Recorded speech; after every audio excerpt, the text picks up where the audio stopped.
Hi, I'm Brad Dittmer. I'm a high school English teacher.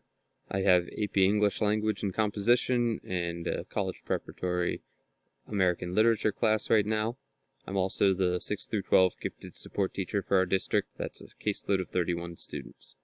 I'm a teacher at West Perry, and I have been since 2007. My wife is also a teacher there. Here you can see her waving with me to the class of 2020 because we haven't seen them for a while. We're doing work around the homestead during these strange times, and that's pulling fence for our goats that we'll someday have. We raise chickens, and those are my son and daughter, Bo and Lindy. My definition of STEM is that students learn by utilizing science, math, technology, and engineering to understand, investigate, and perform practical work with real problems, phenomena, and existing systems. One idea or question I had that didn't fit into my definition is that these different aspects of STEM are integrated and interdependent on each other. Like, you need technology to perform science, but they aren't exactly equal. Science and math seem to be more the theory side of things, and technology and engineering the applied side. So there's kind of a hierarchy, depending on your values, but they seem to be separate in a way as well. So here you can see an example of not really integrated STEM that I've done. I would call this bonus time for kids who are already mastering the material. They definitely practice the iterative engineering process. It was a lot of work to try to get this complicated plant watering device to work, and they did learn some stuff, but the example from my classroom that I'm going to talk about is the National Geographic Geo Challenge that my kids did this year. It's my second year working with this Geo Challenge, and my kids studied plastics in our cafeteria. They just had to look at plastics in the environment, specifically waterways, but they looked at cafeteria trash because it seemed close to home. They learned a lot about random sampling, about data analysis, data collection. They debated what data was important.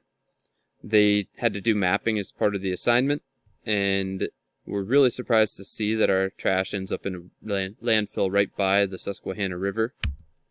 They were shocked to see how far our trash travels from the cafeteria, and to learn that the cardboard milk cartons they use are coated in plastic, and they ended up proposing a solution that would reduce plastics, kind of make it into a bulk dispensing system, and a reusable drinking system, cups. And you can see kind of the STEAM, the art side of the design process as well at work here. They covered a lot of the things in the chart from the Vasquez and Snyder and Comer text, and the only thing that I thought they didn't do much of was using math to actually do engineering or to model. They did look at some numbers, they generated some numbers, they tried doing some data analysis, but when they found inconclusive results, they just looked at basically the bar graphs to come up with solutions. So why does doing a Geo Challenge or a Rube Goldberg or something like a science fair project matter? In the short term, I mean, it's going to engage students in real-world applications, help them get involved, and force them to learn the material for real instead of through rote procedural means.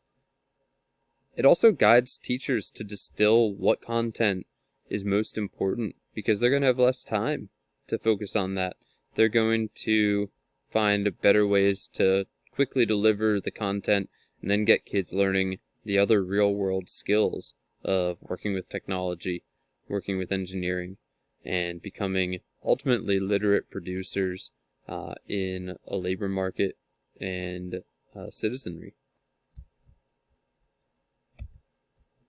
My goals for the course? Well, I want to take new ideas to other teachers. I'm kind of a facilitator as a gifted support teacher, but I also want to keep things greedily for my resource classroom.